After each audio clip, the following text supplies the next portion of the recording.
Alors frère, nous revenons dans notre passage de Ézéchiel 37, à partir du verset 3. Il me dit, fils de l'homme, ces eaux pourront-ils revivre? Je répondis, Seigneur éternel, tu le sais. Alléluia. Oh, le prophète Jérémie et Ézéchiel étaient dans une situation vraiment compliquée. Il voit une si grande armée, alléluia, et le Seigneur lui pose la question. En tant que prophète, il n'est même pas capable de se dire si l'église pouvait revivre ou pas. Tellement que la désolation était grande. Frère, et c'est ce que nous vivons. On a vu que ils étaient en si grand nombre, une vallée remplie d'ossements. Alléluia. Donc, il était tellement abasourdi, stupéfait, parce qu'il voyait, alléluia, qu'il dit, Seigneur, je te donne toute la gloire, toi seul sais si ces ossements peuvent revivre. Je suis sûr que dans sa tête, ce qui se tramait, il voyait le nombre croissant de ces personnes, de ces os, alléluia, qui n'avaient pas de vie. Comme beaucoup aujourd'hui, dans ces dénominations, n'ont point de vie. Alléluia. Bien qu'ils pensent être vivants, mais ils sont morts. Alléluia. Il me dit au verset 4, prophétise sur ces eaux et dis-leur, ossements desséchés, écoutez la parole de l'Éternel. Ainsi parle le Seigneur l'Éternel à ces eaux. Voici, je vais faire entrer en vous un esprit et vous vivrez. Je vous donnerai des nerfs et je ferai croître sur vous de la chair. Je vous couvrirai de peau. Alléluia. Couvrirai de peau. Quand vous allez voir dans le livre de Genèse, c'est le verbe, c'est le mot kafar. Qu'on appelle en hébreu, kafar, recouvrir l'expiation. Alléluia. Alléluia. Lorsque l'homme a péché, Dieu a pris des vêtements, des peaux de l'agneau, et qui a recouvert, peau d'animaux, qui a recouvert la nudité d'Adam et Ève. Donc, c'était le mot kafar. Il a couvert leur nudité. Alléluia. Je mettrai en vous un esprit et vous vivrez. Et vous saurez que je suis l'Éternel. Au verset 7, je prophétisais selon l'ordre que j'avais reçu. Et comme je prophétisais, il y eut un bruit. Voici, il se fit un mouvement et les os s'approchèrent les uns des autres. Alléluia. Alléluia. Nous allons parler un peu ici. Alléluia. Qu'est-ce qui se passe ici? On voit que le prophète a commencé à prophétiser, alléluia, selon l'ordre de l'Éternel. Alléluia. Et cette prophétie ici, alléluia, c'était la parole révélée de Dieu. C'était la parole du temps. C'était le son, le cri, c'était la trompette. Alléluia. Et quand vous voyez dans le livre de Matthieu 25, dans le livre de Matthieu 25, vous verrez que comme ces hommes, on donne maintenant les solutions, alléluia, comme ces 10 vierges étaient endormies, il y a une seule chose qui a réveillé ces personnes, ces 10 vierges, que ce soit les folles comme les sages, c'était le cri. Alléluia. C'était le cri. Et pendant que je suis en train de parler, je reviens dans le livre de l'Apocalypse. Alléluia. Et vous allez voir que lorsque l'Éternel a fini de parler en ce qui concerne les 7 églises, vous voyez au chapitre 4 de l'Apocalypse, après cela, je regardais, voici une porte était ouverte dans le ciel. La première voix que j'avais entendue comme le son d'une trompette et qui me parlait, dit, monte ici et je te ferai voir ce qui doit arriver dans la suite. Frère, donc, après le message à l'église, frère, il y a eu le cri. Et vous allez voir que c'est le cri qui a réveillé les 10 vierges. Ça les a pas enlevés, mais ça les a réveillés. Donc, on sait que les 10 vierges représentent l'épouse, l'église, sans tache ni ride. Donc, frère, la seule chose qui peut réveiller l'église, c'est un cri. Et que symbolise ici le cri? La parole. La parole. La parole. Une parole pure. Une parole sainte. Une parole révélée. Une vision fraîche. Une parole qui vient du trône de Dieu. Une parole du temps. Un message du temps. alléluia, pour ramener le cœur du peuple vers son Dieu. Un message de repentance, un message du retour à l'authenticité de la parole, un message contre les doctrines humaines, un message pour revaloriser les dons spirituels, un message qui parle de la divinité de Jésus-Christ de Nazareth, un message qui parle du baptême au nom de Jésus-Christ de Nazareth, un message qui parle contre la Trinité que tu opères, doctrine diabolique, frère. Oh frère, un message comme on revient à l'authenticité de la parole comme au temps des apôtres. Un message pur.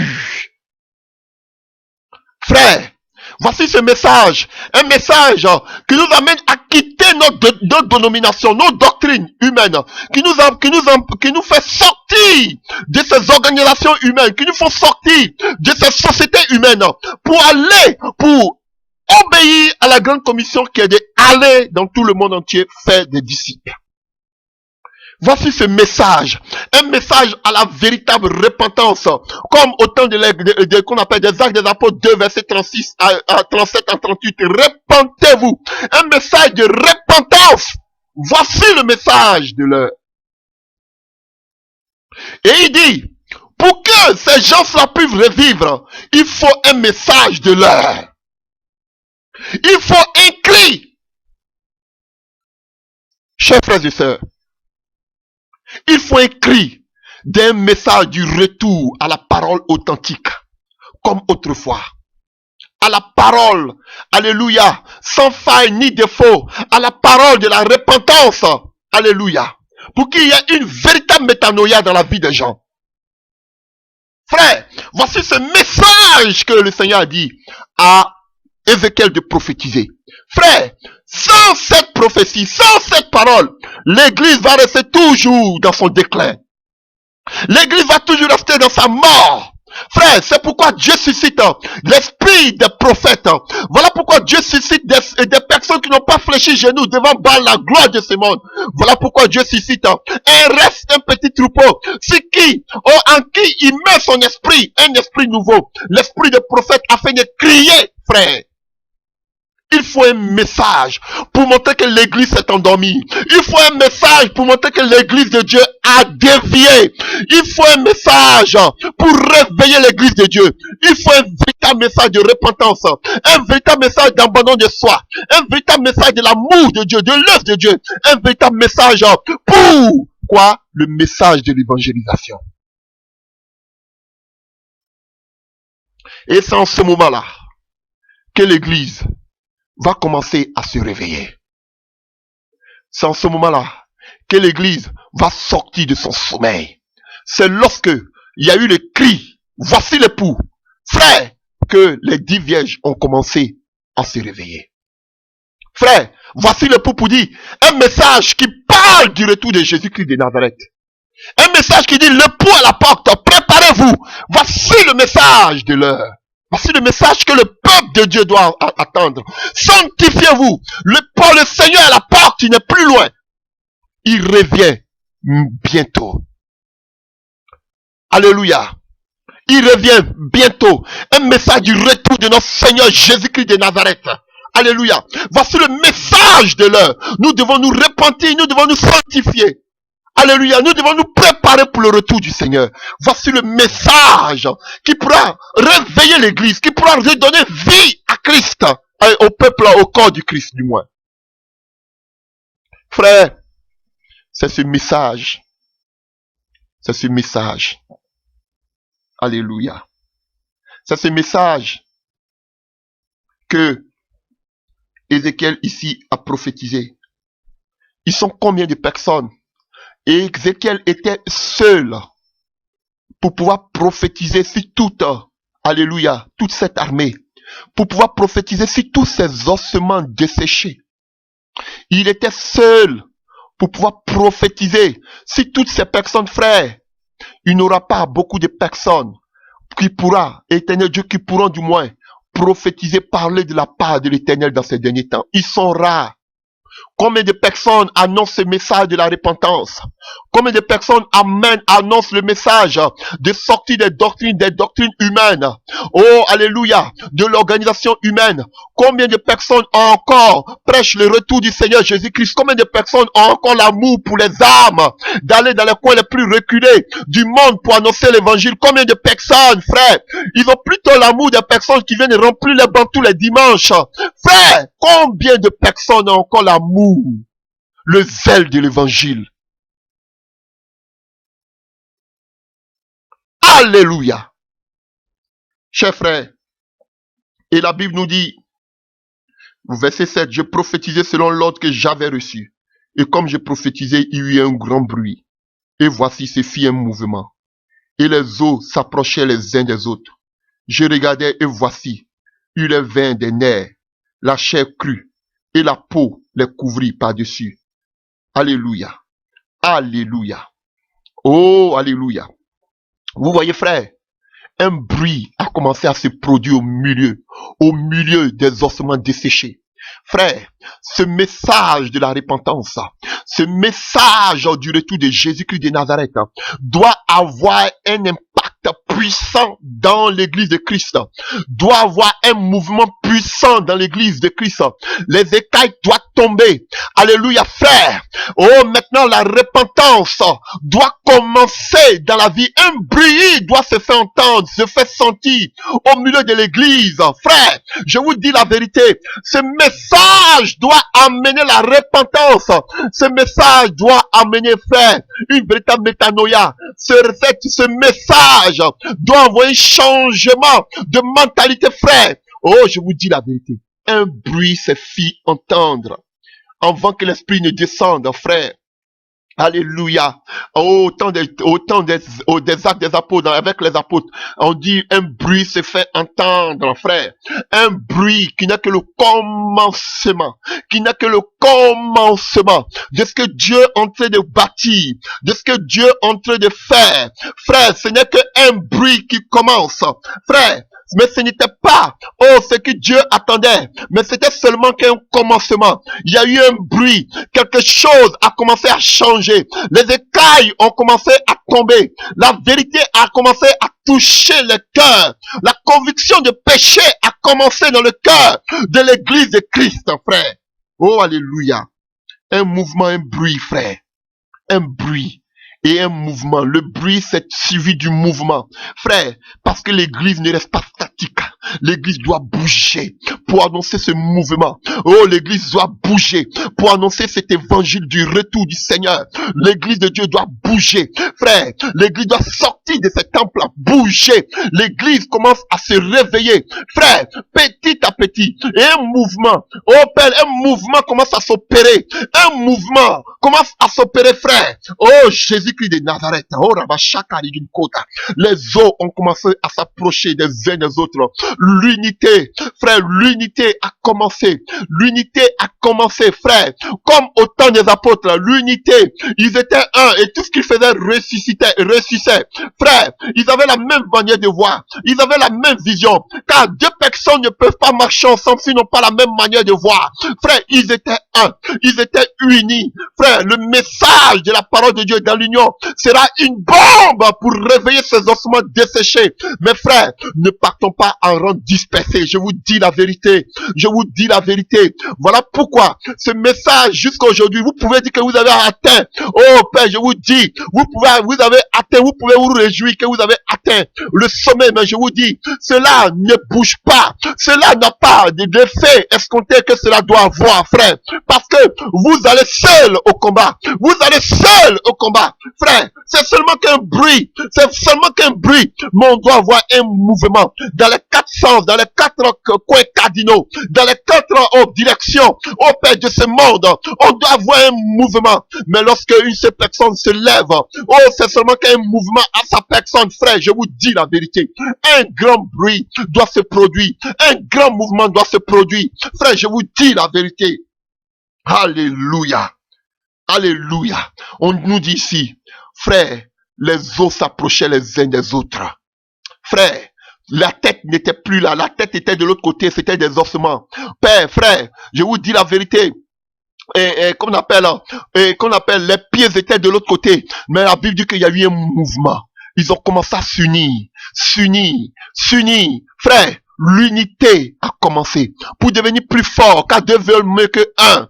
Frère, Paul, pour qu'il y ait le feu, a rassemblé tout, oh frère, éternel Dieu, les branches, les bois, éternel Dieu, pour faire un grand feu. À ton niveau seul, tu ne pourras pas faire un feu, frère. Oh, je vous dis la vérité. Je vous dis la vérité. Il faut un grand feu. Il fut un grand bruit. Il faut un grand mouvement. Frère, les eaux ont commencé à se rapprocher. Pourquoi les eaux ne se sont pas levées chacun à leur place? Père, frère, mais il a fallu d'abord que les eaux se rassemblent.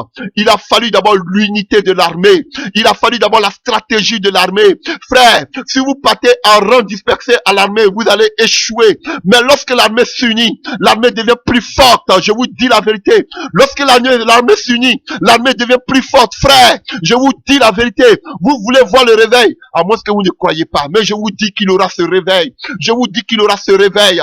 Je vous dis qu'il aura ce réveil. Frère, je vous dis la vérité. Je vous dis la vérité. Alléluia. Oh, alléluia. Verset 8. J'ai regardé et voici, il est venu des nerfs, la chair crue et la peau les couvrit par-dessus. Frère, la chair commence. Frère, là où tu étais mort spirituellement, dans cette dénomination, là où tu étais mort, asséché spirituellement, là où tu as été vidé de ton sang par ces vampires de soi-disant pasteurs, frère, maintenant, tu retrouves par cette vérité les écailles, la parole du temps, les écailles tombent de tes yeux. Oh frère, tu vois que tu étais baigné pendant tout ce temps. Tu vois qu'on t'a amené vers des charlatans durant tout ce temps, soi-disant prophète, pasteur, frère. Mais maintenant tu te rends, tu sens en toi que tu es délivré, tu es libéré par cette parole du retour à la parole, par le retour du Seigneur Jésus-Christ, par qu'on appelle le dénoncement des œuvres occultes, frère. Alors, tu commences à reprendre vie. Tu commences à reprendre vie. Tu commences à reprendre vie. Là où tu étais desséché, la première des choses que Dieu crée en toi, maintenant tes ossements commencent à retrouver maintenant la chair. Frère, recommence à trouver la chair. Les nerfs commencent à croître. La peau commence à te couvrir. Le cafard ici, comme j'ai dit. Frère, tes péchés commencent à être expiés. Oh, alléluia. Ta connaissance commence à augmenter par la parole de Dieu. Tu commences à avoir la révélation de la parole. Tu commences à te plonger dans la parole de Dieu. Tu commences à réaliser que Christ se trouve dans sa parole et ni d'une dénomination. Frère, tu commences à avoir confiance à la parole de Dieu. Alléluia. Alléluia. Oh, Rabashakarigen Korian Katawi. Alléluia. Mais une note triste qui suit. Alléluia. La Bible dit, malgré que le bruit se fit entendre, malgré qu'il y ait un mouvement, les gens furent touchés par ce message. Alléluia.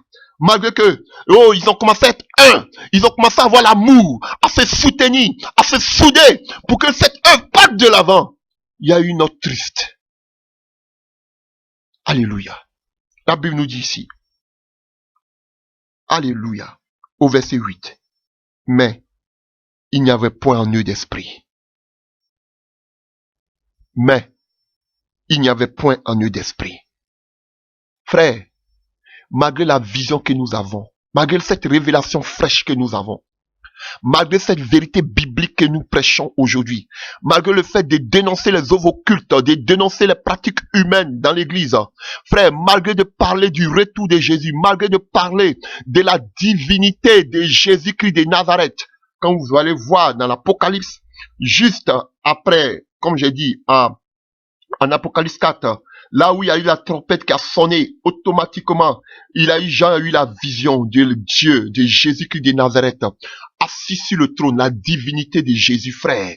Oh frère, l'église porte toujours le nom de son époux. Je vous dis la vérité. Quand il a fini avec l'église, il dit, il montre, je vais te montrer les choses. La première des choses qu'il leur montre, il lui montre la gloire du seul Dieu que nous adorons. Le Dieu nous adorons un Dieu monothéiste. Nous ne sommes pas des polythéistes. Nous croyons à un seul Dieu. Oh, frère, je vous dis la vérité. Comme Israël croit à un seul Dieu, nous croyons à un seul Dieu, à Yahweh, frère. Celui qui s'est révélé à Moïse, c'est le même aujourd'hui qui se révèle à nous. Je vous dis la vérité. Il lui montre automatiquement Jésus-Christ assis sur son trône dans sa gloire et dans sa puissance, frère. Oh, l'église doit porter le nom de son épouse, de son époux. L'épouse porte le nom de son époux. Jésus-Christ vient chercher l'église qui porte son nom. Oh, frère, quelle épouse Christ vient chercher? Pas une église trinitaire, pas une église du Père, du Fils et du Saint-Esprit, mais il vient chercher une église qui porte son nom, son initial, frère. Je vous dis, frère, l'église doit porter le nom de Christ. L'église doit porter le nom de Jésus-Christ de Nazareth, le seul et unique Dieu. Je vous dis la vérité, frère.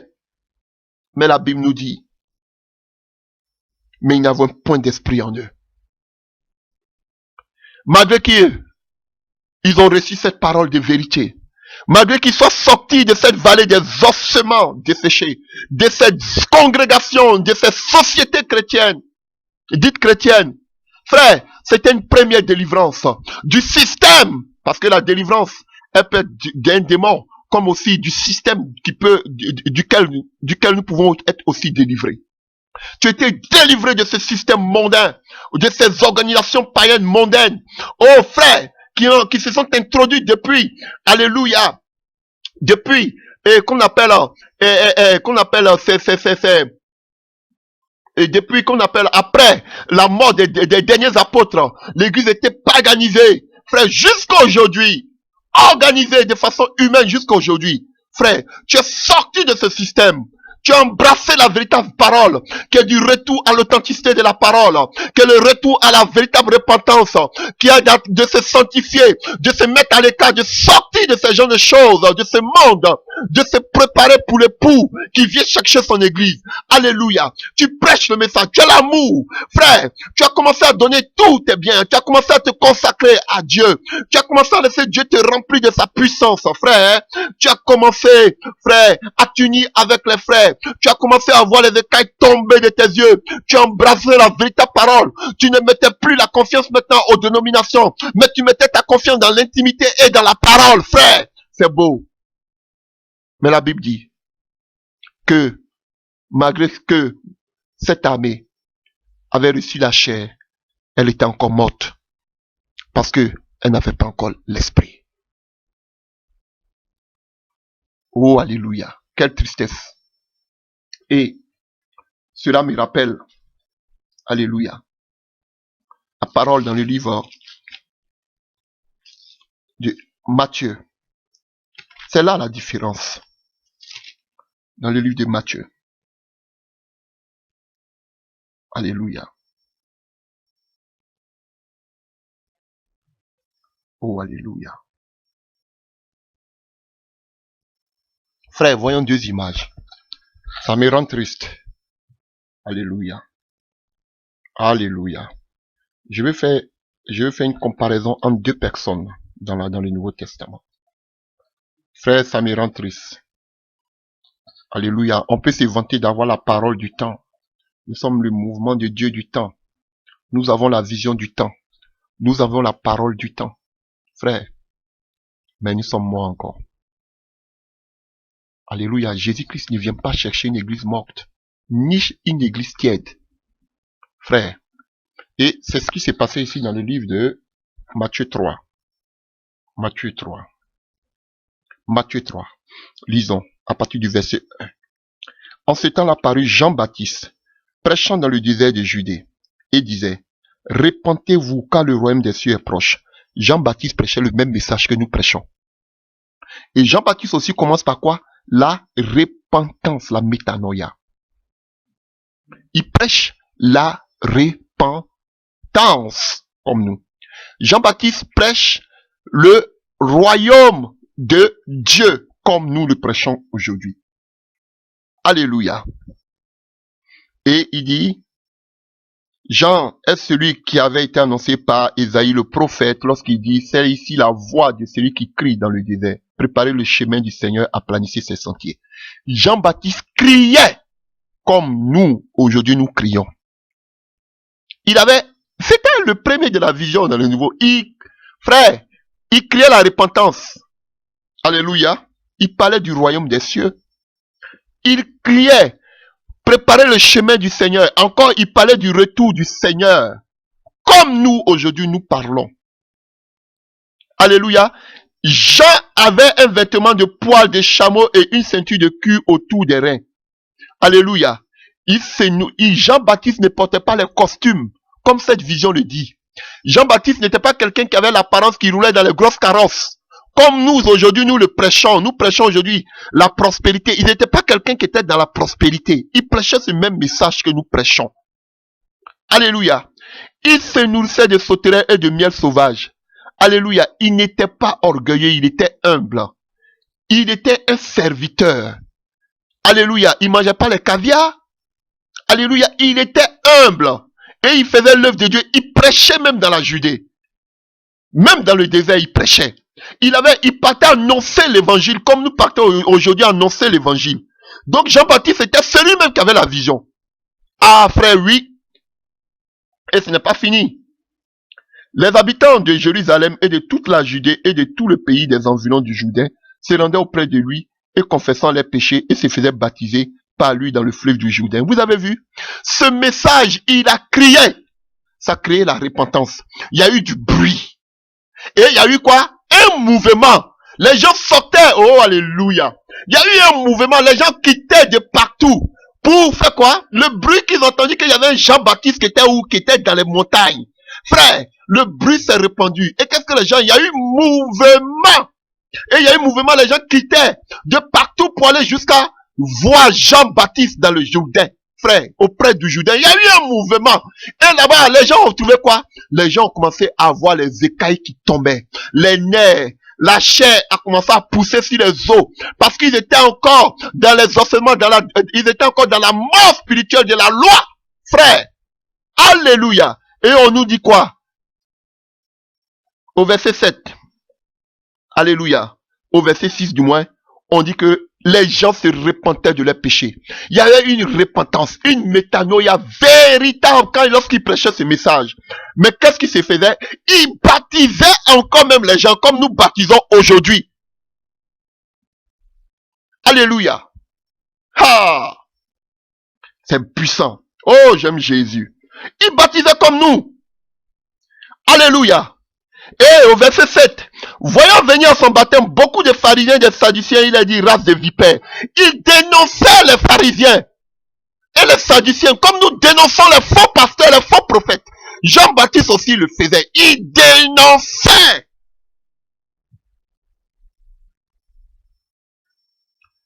Alléluia.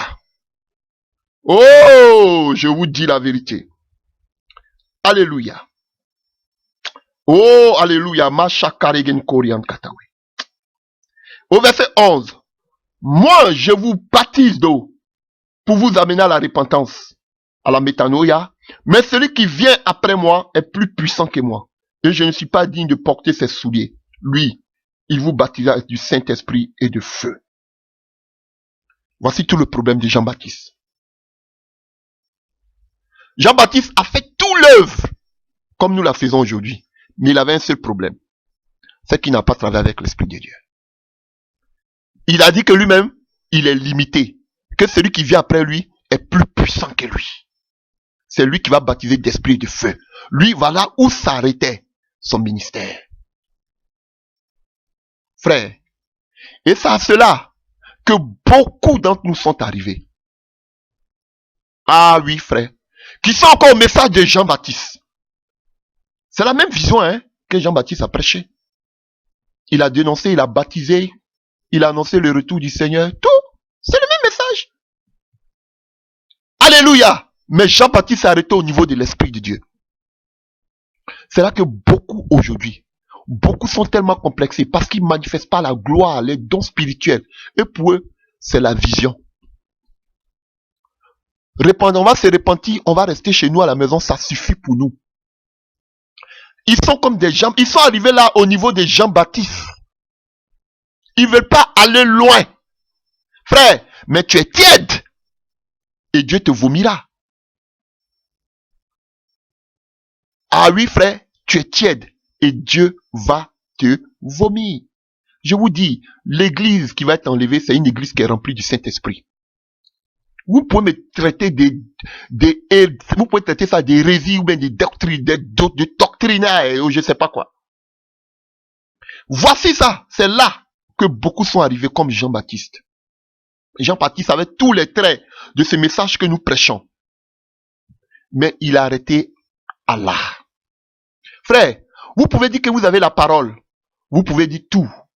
On a la parole. On n'a pas besoin du Saint-Esprit. Vous avez besoin du Saint-Esprit. Ou bien vous restez au niveau de Jean-Baptiste. On me dira, ah, oui, Dieu même a rendu témoignage, Jésus a rendu témoignage de Jean-Baptiste, il était le plus grand. On n'a pas besoin, frère. C'était avant la Pentecôte. Après la Pentecôte, l'église est née à la Pentecôte. Encore, l'église est née à la Pentecôte. L'église est née de l'Esprit de Dieu. À moins que toi, ton église est née au niveau de Jean-Baptiste, l'église est née à la Pentecôte. Et comme ils sont blessés, complexés, parce que ils manifestent pas la gloire de Dieu, alors on reste seulement que là. Nous, on a la parole. Oh, maintenant, quand quelqu'un va faire un miracle, je sais qu'il y a des faux prophètes qui font de la magie, mais ils vont voir tout en faux miracle, parce que même ils manifestent pas. Nous, on a la parole seulement, ça suffit. On a la parole de l'heure. Tous ceux-là qui font des miracles sont des faux prophètes. Peut-être lui qui est chez nous seulement là, c'est lui qui fait bon miracle. Parce qu'il a la parole. Frère, qui vous a dit? Vous ne connaissez pas beaucoup de serviteurs cachés dans le monde, de véritables serviteurs de Dieu. Ce sont ceux-là qui sont sortis à votre vue en Europe. Sinon, nous, on connaît beaucoup qui sont cachés, qui ne sont pas vus.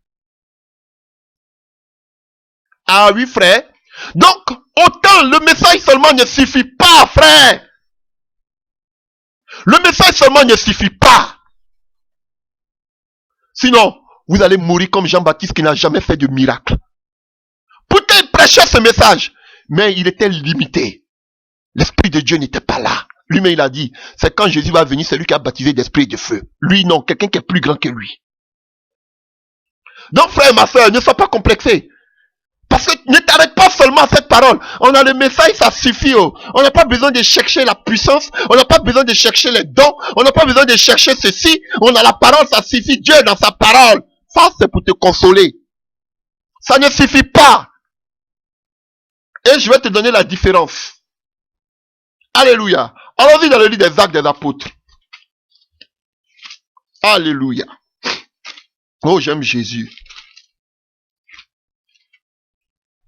Actes des Apôtres, à partir du verset 38.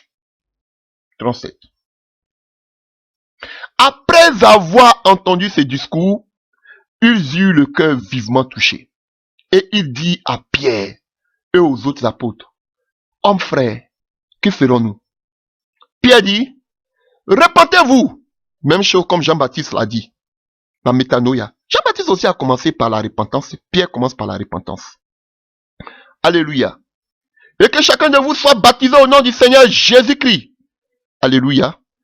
Baptême comme Jean-Baptiste. Et vous recevrez le pardon de vos péchés. Alléluia. Le pardon de vos péchés. Alléluia. Ils seront restaurés, sanctifiés, purifiés. Et encore, qu'est-ce qu'est la différence entre Jean-Baptiste et Pierre? Et vous recevrez le don de l'Esprit. Pierre prêchait le même message comme nous, comme Jean-Baptiste. Mais la différence entre Pierre et Jean-Baptiste, c'était l'Esprit de Dieu. Peuple de Dieu. Vous avez vu, pour que l'Église se réveille, il faut une parole révélée, mais ça ne suffit pas. L'Église est née au temps des apôtres. Le jour de l'Apocalypse, le jour de la Pentecôte, est née par l'Esprit de Dieu. Il faut l'Esprit de Dieu. Ne restez pas seulement qu'au stade de Jean-Baptiste. Et vous êtes complexé, vous ferez mieux de chercher la présence de Dieu pour qu'il vous remplisse. Sinon, vous ne serez pas efficace dans le ministère. Quand je parle du ministère, je ne parle pas de 4000 ou bien l'appel des dons ministériels. C'est pas mon problème. Je parle du message ou bien de la tâche à laquelle le Seigneur t'appelle. Frère, c'est la vérité, je vous dis. C'est vrai. Quand on a le Saint-Esprit, on doit chercher à se sanctifier. Tu peux même pas avoir le Saint-Esprit si tu n'es pas sanctifié. C'est pas possible. Mes frères, ne restez pas seulement qu'à là. On prêche la repentance. On prêche la repentance. On prêche la repentance. On prêche. Frère, et tous ont prêché la repentance, mais ils ont parlé aussi du Saint-Esprit. Jean-Baptiste a parlé de la repentance. Même Pierre a commencé par la repentance. Mais aussi il a parlé de l'esprit. Tu ne peux pas seulement parler de la repentance et ne pas parler de l'esprit. Non, nous seulement c'est la repentance, la parole. Mais, frère, tu vas prendre toute la Bible. Que tu prends Genèse. Au commencement était la parole. L'Esprit de Dieu était là qui se mouvait. Partout dans la Bible où il y a la parole, il y a le Saint-Esprit. Et qui est-ce qui amène en création? La parole parle, sort. Mais l'Esprit amène. Frère, ne vous consolez pas. La repentance, c'est bon. Nous tous on la prêche. Mais ça ne suffit pas.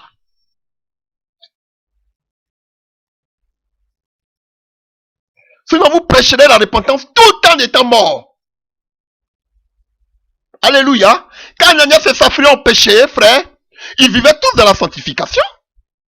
Mais comment Pierre a pu savoir qu'Ananias et Saphira mentaient? C'est par l'Esprit de Dieu. Non, ils doivent avoir la crainte de Dieu. Voilà pourquoi vous prêchez la crainte de Dieu, mais là où vous êtes, mais vous voyez que les gens vivent mal.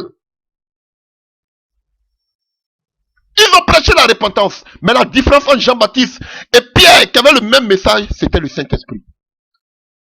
Et on voit comment ils ont travaillé efficacement dans l'appel de Dieu. Vous ne pouvez pas négliger. Et voilà pourquoi nous allons lire la suite. Alléluia. Gagnons un peu de temps. Alléluia. Au verset 9, il me dit, donc comme on voit, tu peux avoir la parole de l'heure, tu peux parler de la repentance. Frère, c'est beau.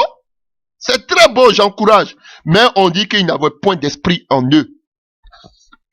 Lorsque Dieu créa l'homme, l'homme avait la chair sur lui, il avait tout. Mais il n'avait pas l'esprit de Dieu en lui. Il fallait que Dieu souffle le neshama en lui pour qu'il soit un être vivant. Tu peux prêcher la repentance. Mais si tu n'as pas la vie en toi, c'est zéro. Le souffle de l'esprit. Voilà pourquoi il dit au verset 9, il me dit, prophétise et parle à l'esprit. Prophétise, fils de l'homme, et dis à l'esprit, ainsi parle le Seigneur. L'éternel esprit vient des 4 vents, souffle si c'est mort et qu'il revive. Je prophétisais selon qu'il m'avait été donné. Et l'esprit entra en eux et il reprit vie. Et il se tient sur les pieds. C'était une armée nombreuse, très nombreuse. Frère, il devient une armée puissante. Une armée puissante. Frère, on n'a pas dit que seulement le leader était rempli, mais on dit toute l'armée était sous ses pieds. Toute l'armée fut remplie. Alléluia. L'esprit vient en eux tous. C'est pas seulement, nous on a la parole, mais c'est le leader que Dieu doit accompagner. Lui qui a la vision, l'esprit de Dieu l'accompagne. Et vous? On dit ici que toute l'armée était remplie. Alléluia. Toute l'armée était remplie. Et on dit que l'armée se tient sous ses pieds. Alléluia. Le zèle que porte l'évangile. Frère, si vous n'avez pas l'esprit de Dieu, vous ne pourrez jamais avoir qu'on appelle le zèle que porte l'évangile. Frère, oh, alléluia.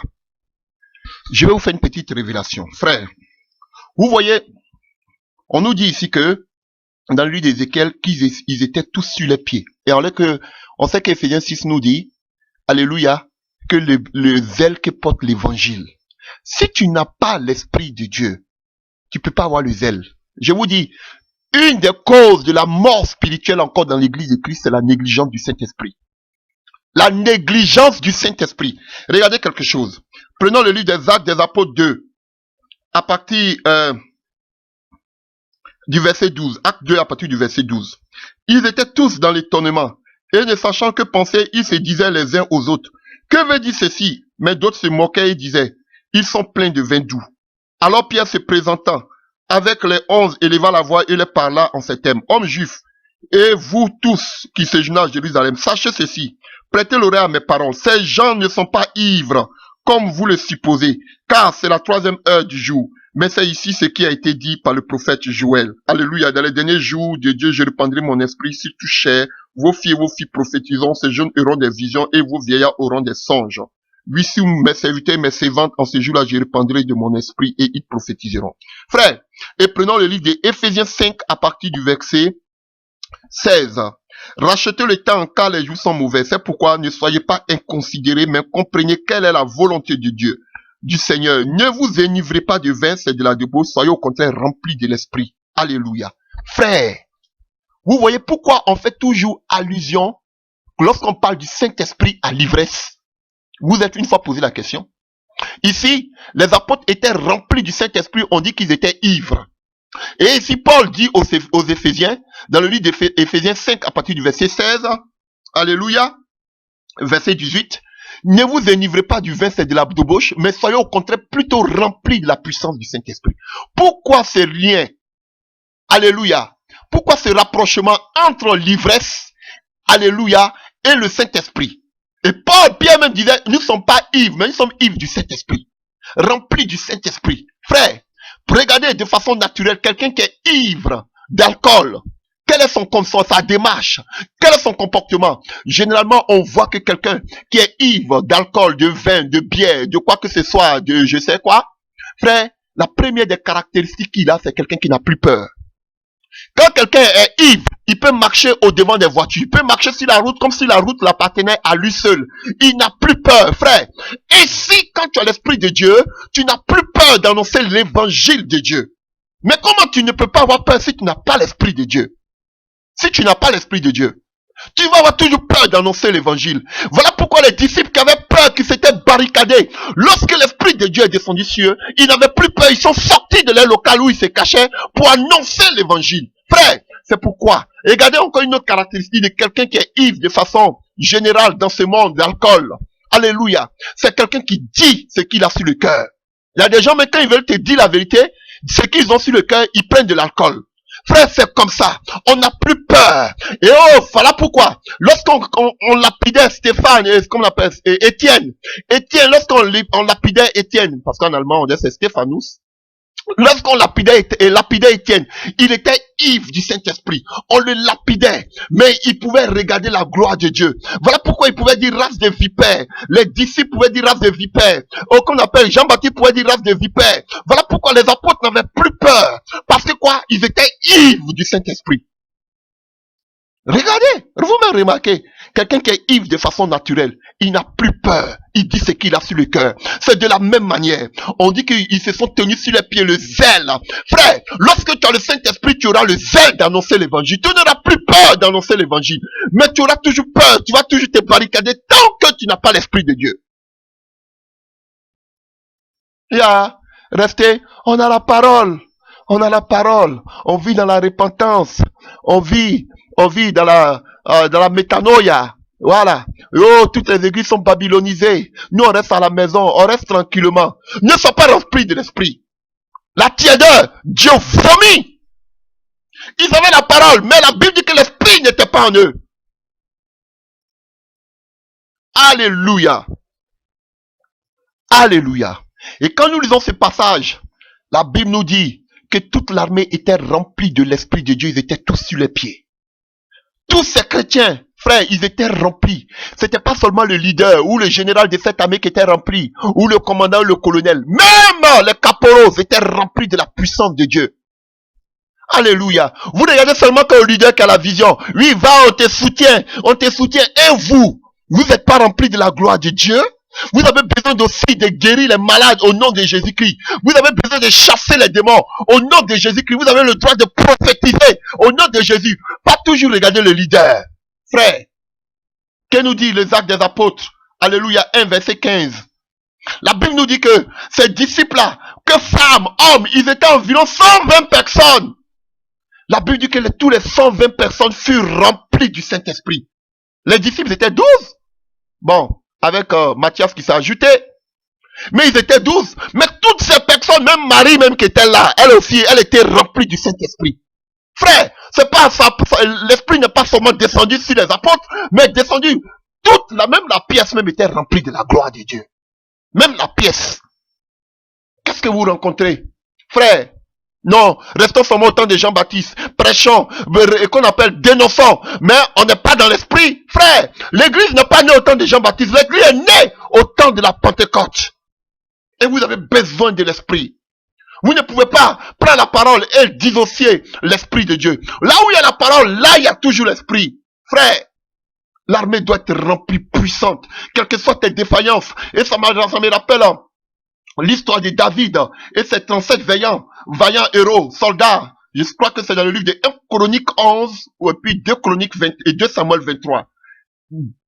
Je crois 2 Samuel 23. Frère, 2 Samuel 23. Voyez là-bas. 2 Samuel 23. On nous parle de l'armée de David, ces vaillants héros, frère, c'était des gens des créanciers, des gens de mauvaise vie, des gens qui étaient rejetés de la vie, de la société. Mais lorsqu'ils ont retrouvé l'héros, ils ont retrouvé le leader, le chef, alléluia, lui qui avait la vision, le visionnaire, dans la caverne d'Adoulam, la Bible dit qu'ils étaient en contact avec le général David, hein. Toutes les vies ont été impactées, et ils sont passés de leur vie moribonde à des vaillants héros. Il fut tout rempli.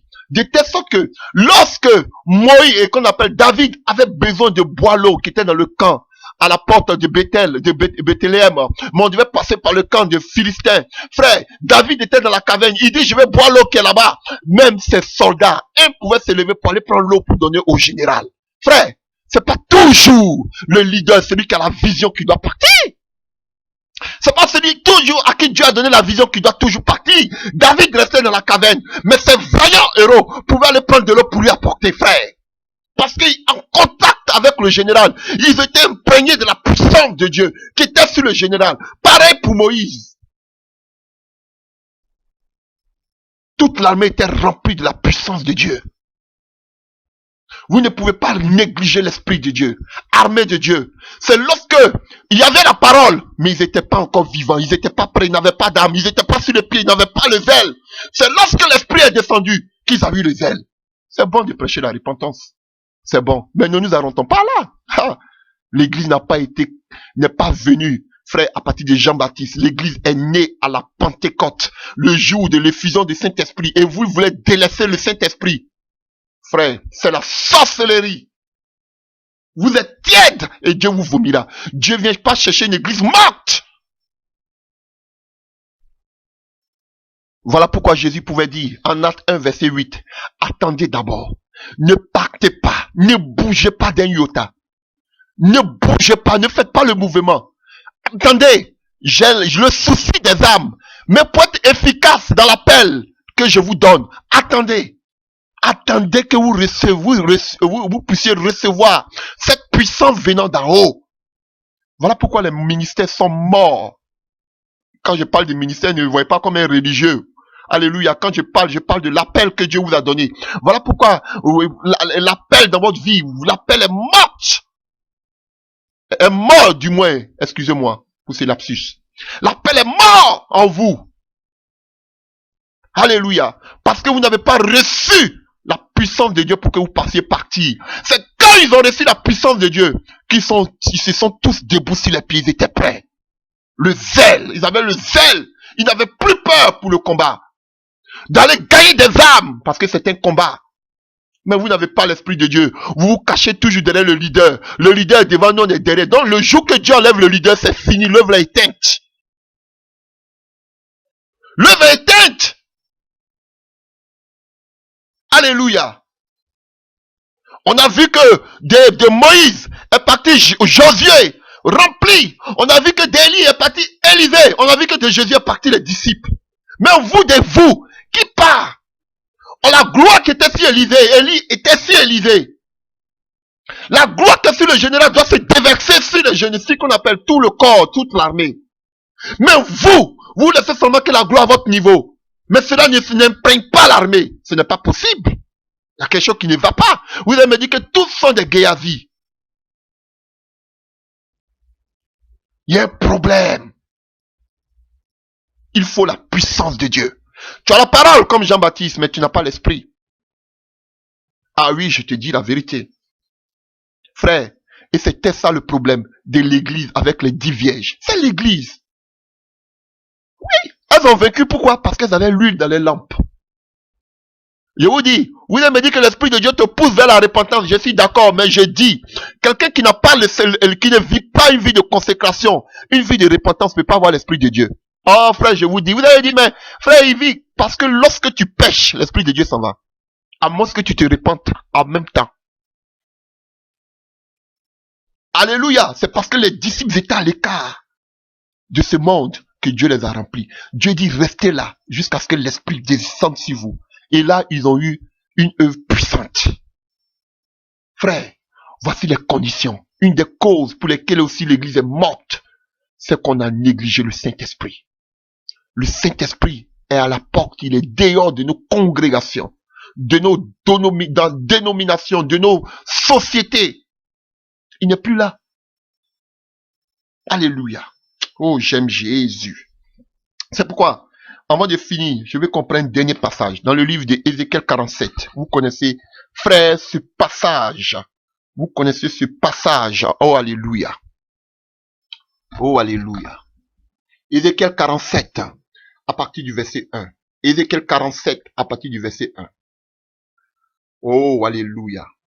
Il me ramena vers la porte de la maison, et voici de l'eau sortait dans le seuil de la maison, à l'orient. Car la face de la maison était à l'orient. L'eau descendait sous le côté droit de la maison, au midi de l'autel. Il me conduisit par le chemin de la porte septentrionale, et il me fit faire le tour par dehors jusqu'à l'extérieur de la porte orientale. Et voici l'eau coulait du côté droit. Lorsque l'homme s'avançait vers l'orient, il avait dans la main un cordeau, et il mesura 1000 coudées. Et il me fit traverser l'eau, et j'avais de l'eau jusqu'aux chevilles. Il mesura encore 1000 coudées. Il me fit traverser l'eau, et j'avais de l'eau jusqu'aux genoux.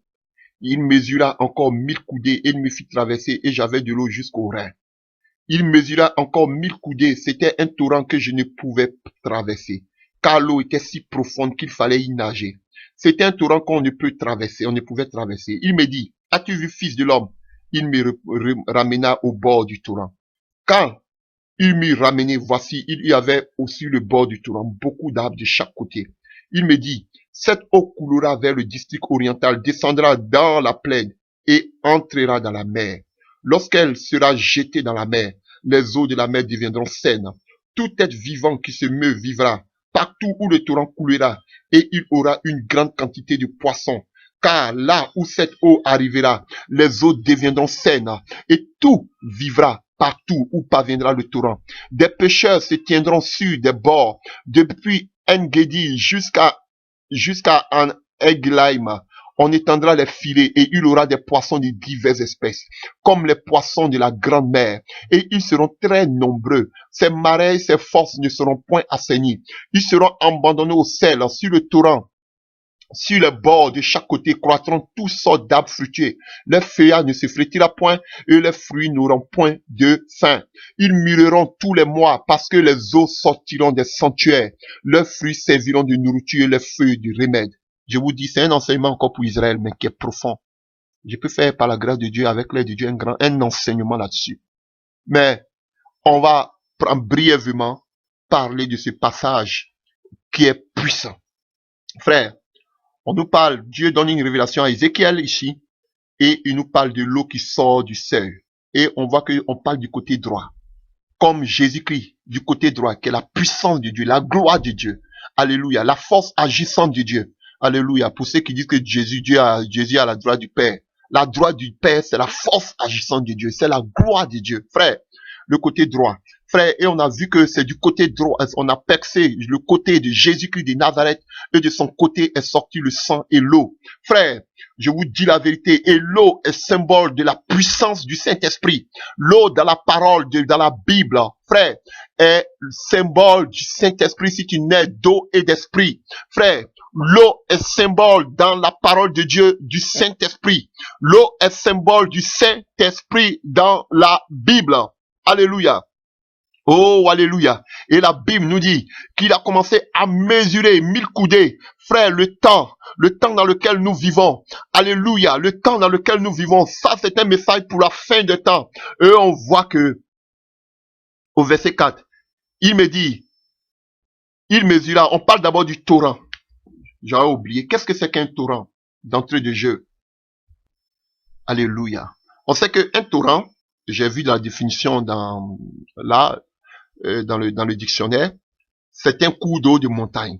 Donc, c'est un cours d'eau qui est très rapide, mais qui descend des montagnes, qui est brusque. Alléluia, il vient et après, il s'arrête. Il coule souvent. Alléluia, il n'est pas trop long. Alléluia.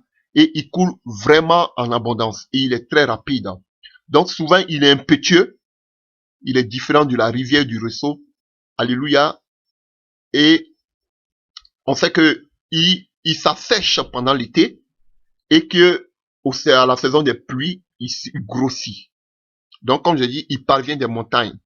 Alléluia. Et souvent, même le Jourdain a pour source un torrent. Alléluia.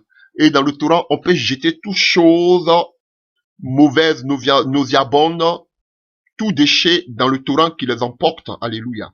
Donc, si vous voulez des passages à Deutéronome 9, verset 21, 2 Samuel 17, verset 13, et on voit que le torrent aussi, il est symbole de la rapidité. Alléluia. Dans le livre de Jérémie 46, verset 7, Jérémie 46, verset 7, Jérémie 47, verset 2.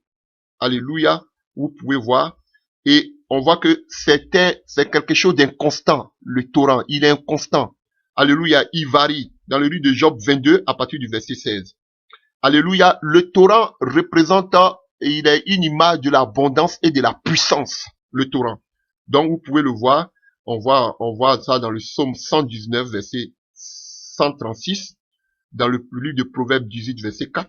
On a même cela en Matthieu 7, à partir du verset 5. Verset 25, Matthieu 7, verset 25.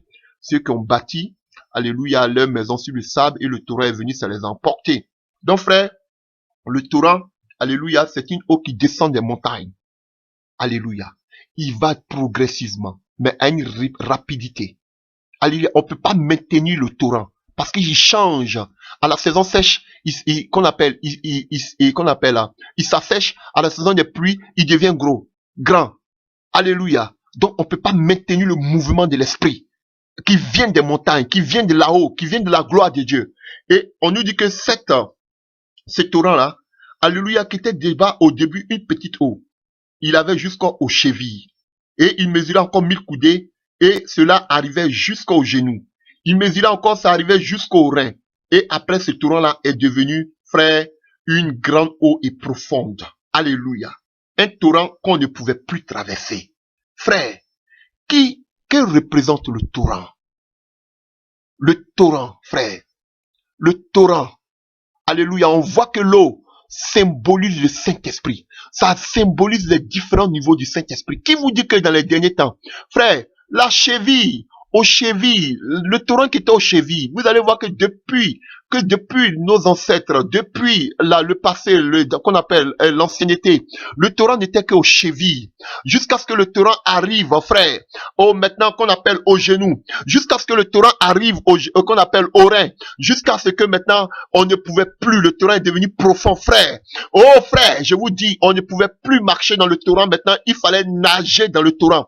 Frère, je vous dis que dans ces fins des temps, comme beaucoup pensent que lorsque le Seigneur viendra chercher son église, ce serait un chaos total, je sais, mais Dieu va susciter une armée puissante pour un réveil.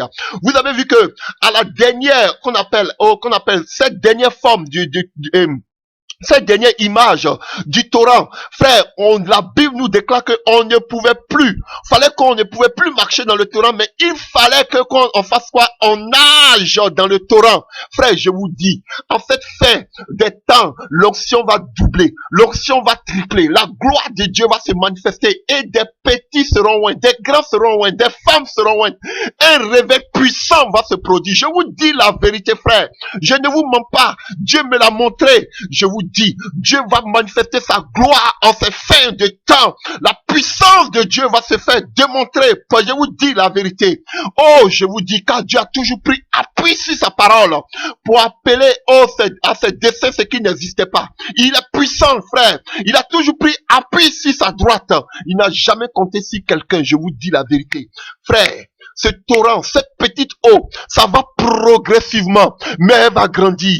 L'Esprit de Dieu à cette fin des temps, je vous dis, je ne sais pas à quel temps étaient les apôtres. Si, au temps des apôtres, c'était les genoux, les chevilles ou les reins. Mais ce que je sais, nous sommes l'église des derniers temps. Nous sommes le peuple acquis des derniers temps. Nous sommes le petit troupeau des derniers temps. Nous sommes le reste des derniers temps. Nous sommes les 7000 qui n'ont point fléchi aux genoux devant Baal, dont il y avait qu'on appelle 100 prophètes qui avaient caché Abdia 150 par 50 dans des cavernes. Frère, je vous dis, dans ces derniers temps, l'onction va doubler. Oh Père, je vous dis, les élus, ce que Dieu appelle le petit troupeau va naquer nager dans la grâce, dans la puissance du Saint-Esprit, dans ce petit torrent qui vient, au Père, du trône de Dieu. Ce torrent va grossir, ce torrent va grandir, et de telle sorte, il sera profond, de telle sorte que, Père, je vous dis, frère, on va nager dans la puissance du Saint-Esprit. Oh, alléluia, alléluia. Oh, Rabba Shakarigin Korian Katawe. Un torrent qu'on ne pouvait plus traverser. La gloire de Dieu, les gens seront ivres du Saint-Esprit. Les gens seront ivres du Saint-Esprit à ces fins, à ces temps de la fin. Les gens seront ivres du Saint-Esprit. Je vous dis la vérité. Les gens seront ivres du Saint-Esprit, frère. Je vous dis, oh alléluia, à partir du verset 6, il me dit, as-tu vu, fils de l'homme? Et il me ramena au bord du torrent. Quand il m'eut ramené, voici, il avait au bord du torrent beaucoup d'arbres de côté, de chaque côté. Frère, le torrent va amener la vie. Oh frère, le Saint-Esprit va amener de la vie par ses messagers en ces fins des temps. Le Saint-Esprit va amener la vie. Oh Père, frère, les fruits. Alléluia. Oh verset 8, il me dit, cette eau coulera vers le district oriental, descendra dans la plaine et entrera dans la mer. Lorsqu'elle sera jetée dans la mer, les eaux de la mer deviendront saines.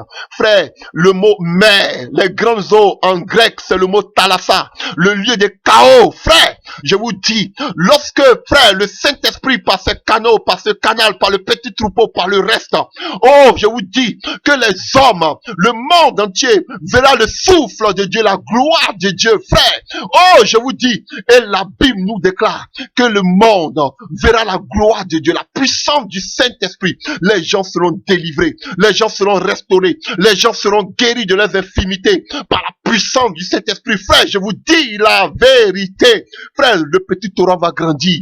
Peut-être le petit torrent. Frère, le Saint-Esprit à un niveau, mais je vous dis que le Saint-Esprit commence, oh Père, à graduer. Le Saint-Esprit commence à grandir. Frère, il quitte le stade de cheville pour aller au stade, frère, des genoux. Il quitte le stade des genoux pour aller au stade des reins. Oh frère, il quitte le stade des reins. Maintenant, pour que nous ne pouvons plus traverser ce torrent qui a grandi, que nous nageons à cette fin des temps, nous allons nager dans la gloire de Dieu, frère. Oh, alléluia. Oh, Rabba Shakarigin Korian Katawi. Oh, alléluia.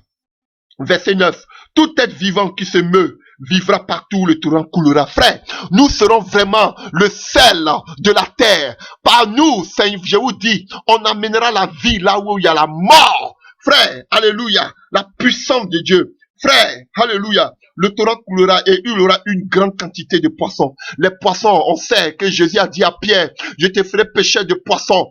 Frère, les poissons, ce sont des âmes. On aura beaucoup d'âmes pour le Seigneur. On va gagner beaucoup d'âmes pour le Seigneur. Oh, car là où cette eau arrivera, les eaux deviendront saines et tout vivra partout où parviendra le torrent. Frère, l'Esprit de Dieu va toucher. L'Esprit de Dieu va se manifester. Oh, Ramasha Karigin Kota. L'Esprit de Dieu fera des prodiges. À ces fins des temps, je vous dis la vérité. Croyez, frère. Au verset 10, des pécheurs se tiendront sur les bords, depuis Engedi jusqu'à Eglaim. Ces noms-là existent. C'est une des parcs nationaux en Israël. Alléluia. On étendra des filets et il y aura des poissons de diverses espèces, comme les poissons de la grande mer, et ils seront très nombreux. Frères, je vous dis, c'est une image d'Israël, mais c'est une image du peuple de Dieu que nous sommes aussi en ces temps de la fin. Frères, oh, ces pécheurs, c'est vous, ces pécheurs, c'est vous que Dieu envoie pour pêcher les poissons. Ils ont dit les poissons de diverses espèces, de toute race, de toute ethnie, frère, dans le monde entier. Des gens seront touchés par la parole. Des gens seront touchés par l'esprit qui changera leur vie. Frère, par cette puissance du Saint-Esprit qui augmentera à cette fin d'année, de cette fin des temps. Oh, alléluia. Oh, une grande mer, et ils seront très nombreux. Frères, des âmes vont se convertir avant le retour du Seigneur Jésus-Christ de Nazareth. Alléluia. Verset 11. Ces marais, ces forces ne seront point assainis. Ils seront abandonnés au sel. Oh, alléluia. Quelles représentent ces marais, ces forces? Ça représente ces forces. Ça représente les endurcis. Ça représente ces sectes. Ça représente, oh, ces congrégations endoctrinées. Alléluia. Ça représente ces sociétés. Alléluia. Chrétiennes, soi-disant chrétiennes. Oh, Père, qui sont des forces sceptiques. Qui sont des marais. Alléluia. Ils ne seront pas, alléluia. Ils ne seront pas assainis. Alléluia. Ils vont pas être visités par la puissance du Saint-Esprit. Frère, ceux qui voudront rester dans ces marais, dans ces forces, ne seront pas assainis par la puissance de ce torrent. Frère, ce sont eux qui sont en dehors de ces forces, ceux qui sont en dehors de ces marais, qui seront assainis. Oh, alléluia. Oh, alléluia. Que ça fait pitié. Les grandes eaux, le monde sera touché par la parole. Alléluia, vous voyez encore le message. Ce ne sont pas les marais, ce ne sont pas les forces, ces dénominations, ces congrégations qui seront touchées, mais c'est les gens plutôt de ce monde, ces poissons qui seront touchés par la parole de Dieu. Je vous dis par la puissance de Dieu. Oh, alléluia. Verset 12. Et sur le torrent, sur ses bords, de chaque côté, croîtront toutes sortes d'arbres fruitiers. Les feuillages se fruiteront point et les fruits n'auront point de fin. Ils mûriront tous les mois parce que les eaux sortiront du sanctuaire. Les fruits serviront de nourriture et les feuillages de remède. Ils porteront beaucoup de fruits, frères. Oh, alléluia. Alléluia. Oh, la solution pour un réveil, frère. Il faut le message du temps. Il fait une trompette.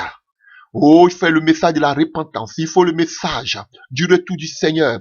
Il faut oh Père, la dénonciation des œuvres, des ténèbres, la dénonciation de oh Père, de ces doctrines humaines introduites dans l'église, frère. Il faut le retour à la parole authentique, frère. Oh, il faut aussi l'onction de Dieu. Il faut la puissance de Dieu. Il faut le retour à la puissance de Dieu. Oh, Rabashakarigin, Korian, Katawiligin, Mauskin, frère, je vous dis la vérité. L'onction doublera en ces fins de temps. La puissance de Dieu. Je ne sais pas quand, je ne sais quand. Je ne peux vous dire la date exacte, mais je sais que l'Esprit de Dieu commence à, oh Père, se mouvoir. Je ne sais pas quel nouveau est l'Esprit de Dieu. Je ne sais pas s'il est encore aux chevilles. Je ne sais pas si l'Esprit de Dieu, le torrent, je ne sais pas si ce coup d'eau, oh frère, est encore, oh Père, au genou. Je ne sais pas s'il est encore au rein, mais je sais qu'en ces fins de temps, on ne pourra plus marcher dans le torrent parce que le torrent va grandir. On pourra seulement que nager. On sera seulement que ivre de la puissance du Saint-Esprit en ces fins de temps. Alléluia. Oh Saint-Esprit, merci Jésus. Merci Seigneur de nous avoir donné ton esprit. Car tu dis, sans ton esprit, nous ne pouvons rien faire.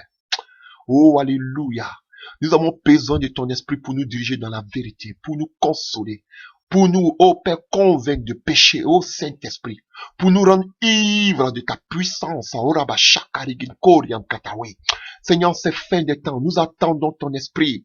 Tu nous dis d'attendre ta puissance, Seigneur, et de partir d'être tes témoins, des martyrs dans le monde entier. Oh, nous devons te recouvrir de la puissance de Dieu. Oh, merci Saint-Esprit de Dieu. Je te bénis, Seigneur, je te bénis, Papa, pour ce message. Je sais que par ce message, tu touches les vies. Je sais que par ce message, tu convaincs. C'est ton esprit qui convainc. C'est ton esprit qui convainc et dispose la vie de tes enfants. Fais tomber les écailles des yeux par la puissance de ton Saint-Nom, au nom puissant de Jésus-Christ de Nazareth. Oh, merci Yahvé. Merci Seigneur. Merci parce que toi-même tu es au devant de toutes choses. Je te rends toute la gloire. Merci pour tous ces oins. Merci pour toutes ces personnes qui ont compris ce message. Merci pour toutes ces personnes que tu as mis au devant. Oh Père, de ce message. Père, qui vont de village en village, qui vont de pays en pays, annoncer cet évangile du, oh Père, du réveil, cet évangile du retour à la parole authentique, ce message de la repentance. Oh Père, Seigneur, merci parce que tu bénis la vie de ces personnes. Merci parce que tu bénis, tu les accompagnes. Manifeste ta gloire dans les vies partout qu'ils passent. Et que Père, par eux, on reconnaisse qu'ils adorent le Dieu vivant. Glorifie ton nom dans leur vie. Oh, pour voir les besoins, garde-les, Seigneur. Oh, Jésus-Christ de Nazareth, fais éclater ta gloire, de telle sorte que nous soyons ivres, de telle sorte que, Père, nous nageons dans ta gloire en ces fins de temps, dans le nom puissant de Jésus-Christ. Souffle de ton esprit, oh, Esprit de Dieu vivant. Alléluia. Oh, merci Jésus. Merci Seigneur. Merci Seigneur. Ramène le cœur de tous ces dirigeants. Ramène le cœur de tous ceux qui se sont égarés. Père, oh, nous préférons tomber dans les creux de tes mains. Seigneur éternel Dieu, fais tomber les écailles de nos yeux. Oh, alléluia Seigneur. Ramène le cœur à toi Seigneur. Oh, sonne à leur cœur Jésus-Christ. Père, tous ceux qui ont abandonné le chemin de la repentance, tous ceux, tes pasteurs, que tu as choisis, ceux que tu as mis au devant de ton peuple, qui se sont égarés Seigneur. Oh Seigneur, parle encore à leur cœur. Éternel Dieu, je t'en supplie. Oh Jésus-Christ. Oh merci. Oh Saint-Esprit de Dieu. Je te bénis papa, je te loue. Que toute la gloire te revienne pour ce message que tu as permis. Au nom puissant de Jésus. Touche chacun d'eux là où ils sont à la maison. Touche chacun d'eux. Seigneur, oh, fais revivre en eux tout ce qui était mort. Tout, oh Père, oh, ossements desséchant en eux. Que tous ossements desséchant en eux reprennent vie. Reprennent vie. Reprennent vie par la puissance du Saint-Esprit. Souffle de ton esprit et qui reprenne chair sur les os qui s'étaient desséchés. Que les nerfs commencent à pousser sur les vies. Que l'Esprit de Dieu commence à se mouvoir de tant que Père, ils se tiennent sur les pieds afin qu'ils annoncent l'évangile. Oh Seigneur, avec pouvoir et puissance au nom de Jésus-Christ. Oh Rabba, afin que partout qu'ils passent, comme le torrent, qu'ils apportent la vie au nom de Jésus-Christ de Nazareth. Alléluia, alléluia, alléluia. Que toute la gloire soit à toi. Au nom de Jésus. Amen.